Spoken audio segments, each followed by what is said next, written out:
Well, I could tell you a little bit about the regulation of aggression. One of the things I studied, especially when I was in Montreal, was the development of antisocial behavior in children and in adolescents. And antisocial children, so they tend to be aggressive. Antisocial children tend to turn into antisocial. There's conduct disorder, technically speaking. Conduct disordered children tend to turn into conduct disordered adolescents, and then they tend to turn into antisocial and criminal adults. And so I can tell you a little bit about how that progresses, I think, because it's quite interesting, and it isn't what people generally think. So the first thing is, if you want to be criminal, the best way to do it is to be really low in agreeableness and really low in conscientiousness. Because low in agreeableness means things are for me and not for you, and you're not going to get me to do a damn thing that I don't want to do, and I'll stand my ground. And low in conscientiousness means you can do all the work, and I'll sit back and take the benefits. And so if you have someone who's really disagreeable and really unconscientious, you have someone who's starting to border on psychopath. And if you add high intelligence and high emotional stability to that, then you have someone who won't work but will reap the benefits, who doesn't give a damn about you, who's assertive as hell, and who's smart. And a person like that's also going to be charismatic, because extroverted, disagreeable people are kind of narcissistic, but they'll put themselves forward strongly, and if they don't show any signs of fear, that also indicates that they're confident, and it's easy for people to confuse that with competence. And that's how psychopaths get away with what they're doing, although they have to move from person to person because their reputation will track them. So anyways, back to the development of aggression in children, the development of criminality in adults. Here's how it seems to work, at least in part. It's more complicated than this, but I'll put in some of the sociological elements as well. So if you take children and you group them together in in groups defined by age, so let's say you have 32-year-olds, 33-year-olds, 34-year-olds, all the way up to 18. And then you watch them interact, and you code their behavior for kicking, biting, fighting, and property theft, then what you'll find is that the 2-year-olds are by far the most aggressive of the lot. So that's pretty interesting, you know, because you think, well, children are naturally peaceful, and if they're aggressive, it's because they learn it. It's like, no, that's true for a small minority of children. But there's a substantial number of children who are aggressive at 2 by nature. Most of them are male. Now that doesn't mean most children are like that, because they're not. Even if you look at 2-year-olds, who are the most aggressive human beings, most 2-year-olds aren't aggressive, but some of them are. And most of those are male. Okay, so then let's say you identify this cohort of aggressive 2-year-olds, and you track them across time. Track them for the next 2 to 4 years, or track them until they're 4 years old. What you find is the vast majority of the hyper-aggressive male 2-year-olds get socialized perfectly well. So by the time they're 4, they're temperamentally probably still more aggressive, but they've become civilized little monsters, so other people can tolerate them. And that means that they've had parents or peers or educational experiences that enabled them to learn how to interact productively with other kids and to bring their aggressive nature under control. Some of that seems to be mediated by the opportunity to engage in rough and tumble play. And that's one of the things that we know that helps socialize rats, for example. It's vital to them, but it also seems to really be good for socializing young kids.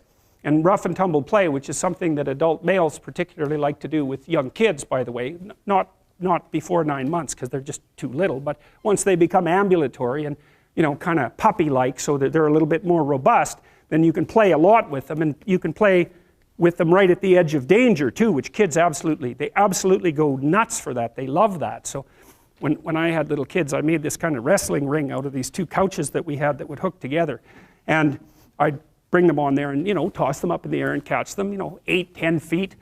No. A foot in the air and catch them, and they'd go like this, and then, you know, I'd catch them and they'd laugh, and I'd throw them up and they're all freaked out, and then they'd laugh, and, you know, so they're learning trust with that in an embodied way, and they're also learning, and this is from stretching them out and wrestling them and twisting them around and letting them pull on your hair and hit you and all of those things. They learn deep in their bones exactly what can hurt them and what doesn't, and you want to kind of push them to the edge, you know, so that they can tell the difference between what hurts and what's still within the realm of the game. And you do the same thing when they're wrestling with you. So they learn not to, you know, awkwardly stick their thumb in your eye or do things that are actually painful, like grab your lip and pull it. You know, it's like, no, you let go of my lip, you know.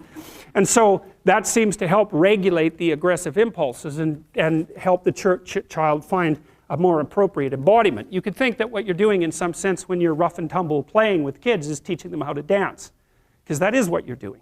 You know, you're making them comfortable in their bodies in all of its extension, and building in that kind of body fluency that you see in people who are well situated inside themselves. And so that's something to really think about, you know, and it's appalling. We know that the ability to engage in rough and tumble play among rats inhibits aggression, impulsive aggression among rats. We also know that if you deprive rats of the opportunity to engage in rough and tumble play, they show prefrontal cortical developmental deficits and manifest behaviors that are akin to attention deficit disorder, which you can then treat with Ritalin. And so one of the things that's happening with boys, because they're way more dosed with attention deficit disorder medication than girls, is that their natural proclivity to engage in robust and troublesome active play isn't appropriate for a school environment where you're just supposed to sit down and shut up, and so the kids get hyperactive. And instead of letting them out to run around until they fall over half exhausted, which is exactly what you should do, you know, you medicate them so that their exploratory systems, which are the activity of which is facilitated by the dopaminergic agonist, that's the ADHD medication, suppresses the play function. It's absolutely appalling. There's no excuse for it. You know, but it's a good indictment of the education system, because why in the world would you take 6-year-old kids and get them to sit without moving for 5 hours? Unless you want them to grow up fat and stupid, why in the world would you train them to do that? Well, it's easier. That's one thing. You know, and when they're sitting there, there's nothing disruptive about the rough and tumble play, and that can be quite, you know, play can be quite disruptive. So anyways, most of these kids are reasonably well socialized by the time they're the age of 4. Using one mechanism or another. They learn how to regulate their aggression, and they learn how to engage in fictional play structures with other kids. They learn how to cooperate and compete. And the advantage to having a well-socialized disagreeable person is that they really don't let much get in their way. So if you can get a kid who's disagreeable socialized, that person can be quite the creature, you know, because they're very forward moving in their nature and very difficult to stop.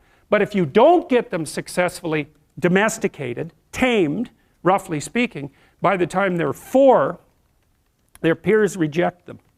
And that's a big problem, because your job as a parent is to make your child socially desirable by the age of 4. Like you want to burn that into your brain, because people don't know that. That's your job. And here's why. It's easy if you think about it carefully.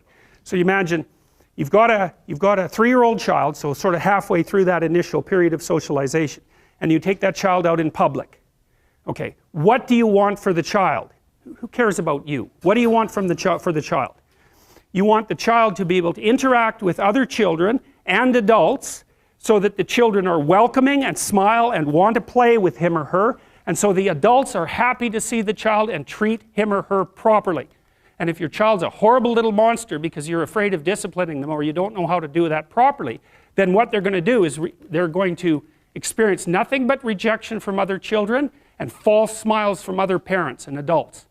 And so then you're throwing the child out there into a world where every single face that they see is either hostile or lying. And that's not something that's going to be particularly conducive to the mental health or the well-being of your child. If your child can learn a couple simple rules of behavior, like don't interrupt adults when they're talking too much, and pay attention, and try not to hit the other kids over the head with the truck any more than is absolutely necessary, then, and share and play properly, then when they meet other kids, the kids are going to try out a few little play routines on them, and that's going to go well, and then they're going to go off and socialize each other for the rest of their lives. Because that's what happens, is that from 4 years old onwards, the primary socialization with children takes place among other children. And so if the kids don't get in on that early, they don't move into that developmental spiral upwards, and they're left behind.